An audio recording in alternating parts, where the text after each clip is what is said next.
Intermediate Algebra, Section 1.4, Introduction to Problem Solving. Everyone's favorite, I'm sure, when you hear the word problem solving. We're now going to begin to study and practice the art of problem solving. Although we are interested mainly in using algebra to solve problems, much of the strategy discussed applies to solving problems in all walks of life. Regardless if you have struggled with solving word problems, we will keep chipping away at your skills throughout this course, and hopefully you'll see some progress and not quite the trepidation or negative thoughts when you see word problems as we work throughout the course. There is a 5-step strategy in solving word problems. The key thing is to start out with, if the problem is written, read it carefully, then read it again, and even perhaps out loud. Identify the information given and restate the question being asked. Select a variable or variables to represent any unknowns and clearly state what each variable represents. We may have to look up formulas or definitions if we're not familiar with them, and consult an expert in a field or a reference library. Drawing a table, making some kind of list or drawing is going to be helpful, and then make an estimate of your answer and check to see if it's correct. So let's look at a few examples and see if we can illustrate how to solve a word problem. The first one here states the length of a rectangular room is 6 feet longer than twice the width. If the room's perimeter is 168 feet, what are the room's dimensions? Well, they're asking us for the room's dimensions. Here's where drawing a picture perhaps would be helpful. We're talking about a rectangular shaped room. So here's the rectangle. And in this type of problem, think about, we're looking for two pieces of information. We're looking for length and width. But think about if there was one piece of information that you'd like to know, what is it? Because then we can express the other unknown in terms of it. And this first sentence has the length is 6 feet longer than twice the width. It's talking about the length in terms of the width. Width appears to be the key piece to this problem. So if we only knew the width, so if we let W stand for the width, then we can represent the length of this, I guess I need to put an N in there, the length of this rectangle in terms of the width, and it says it is 6 feet longer than twice the width, so we will double the width and then add 6. 6 more than twice the width. We now have our variables represented. Then we're going to look for expressing this information in terms of an equation that we can then solve. The other piece of information here that we haven't used is perimeter. The perimeter is equal to 168. Well, the perimeter is the distance around. So we would have a 2W plus 6 here, and we would have a W there. So we'll be adding those all up for our width, or excuse me, for the perimeter of this rectangle. So we would have the width plus length plus the other width plus the other length for all four sides of a rectangle, and set them equal to 168. Now it's just a matter of simplifying and solving the equation. We have some terms that we can combine on the left-hand side. These are all similar. 1, 2, another one would be 4, 5, 6 W's all together. Combining our integers, 6 and 6 is 12, is equal to the 168. Solving for the variable, next we will get rid of the add 12 by subtracting 12, leaving a 6W is equal to 156. And the last, to get W by itself, is to divide. And when we divide, 6 goes into 15 twice, with 3 left over. 6 goes into 36 6 times. So it would appear that our width is actually 26 feet.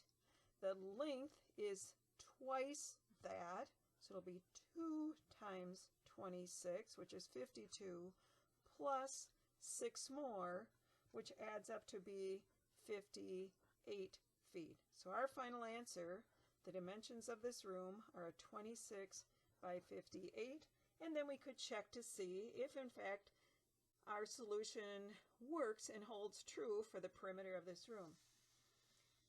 In this next example, it has a promotional deal for long-distance phone service charges is a $15 basic fee plus 5 cents per minute for all calls.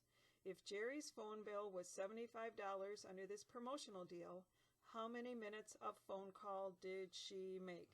So we don't know how many minutes of phone call that she made. So we'll let X stand for number of minutes. And let's go back to the top of this problem to see how they're actually charging for the use of the phone. The phone service charges $15 plus 5 cents per minute. So if we were writing this out, we have our flat fee plus 5 cents times the number of minutes is how they're calculating the bill. And if we fill in the information given, the flat or basic fee is $15, 5 cents per minute, and that's what we're trying to determine. The question is asking how many minutes, not sure, so we can put an X there, will give us the bill, and her phone bill was $75. There's the representation of the information in the problem. Our next step then is to carry out the math manipulations to solve for the variable. First, to get the variable by itself, we'll subtract a 15 from each side, leaving us with 0.05x, and 75 minus 15 leaves us with a 60. And the last step is to divide both sides by the 0.05 so that they cancel out, leaving x, and 60 divided by 0.05 is 1200 minutes. So it appears that Jerry made 1200 minutes worth of phone calls to end up with a $75 bill. The last example I want to go through is this one. Bobby's scores on 5 tests are the following. What must the score be on her next test so that the average will be 83? So what are they asking us? They're asking us what the score is on her next test. So if we let x equal this next test, and there's 5 of them listed here, so x is going to be our 6th test score.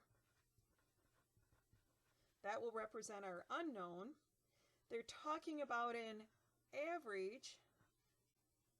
And to average things, you add them up and divide by the number of numbers. So to generate an equation or representation in this problem, we'll take the given scores. This is what the first 4 and 5 test scores were. 80 is here for the 5th one. What must her next test score be? Don't know. That's what we let x equal. And when we're calculating an average, we add up our numbers and divide by the number of numbers. We have 1, 2, 3, 4, 5, 6 test scores, so that it will be, that translates into equals, 83. Next step is to solve our equation. And this looks like something with a fraction in it. So before worrying about anything else, let's multiply the left side by 6 so that the 6 in the numerator cancels out the 6 in the denominator. And to maintain equality, multiply the right side by 6 as well. I don't know where that 68 came from.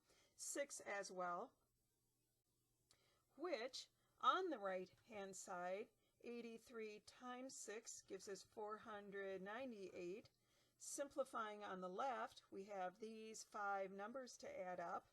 And if we add those up, I believe you get 427 with the plus unknown 6th test score. And the last step then is to undo the addition with a subtraction, which leaves us with a final value of 71. So to answer this question, Bobby must have a 71 on her 6th test so that with what she's previously done will maintain an average of 83. When you're working with word problems and you don't get one, reread it. As I said, read it out loud perhaps, draw a picture, look for additional information, come back. If all else fails, come back, try it again, give it some space, and do the best that you can.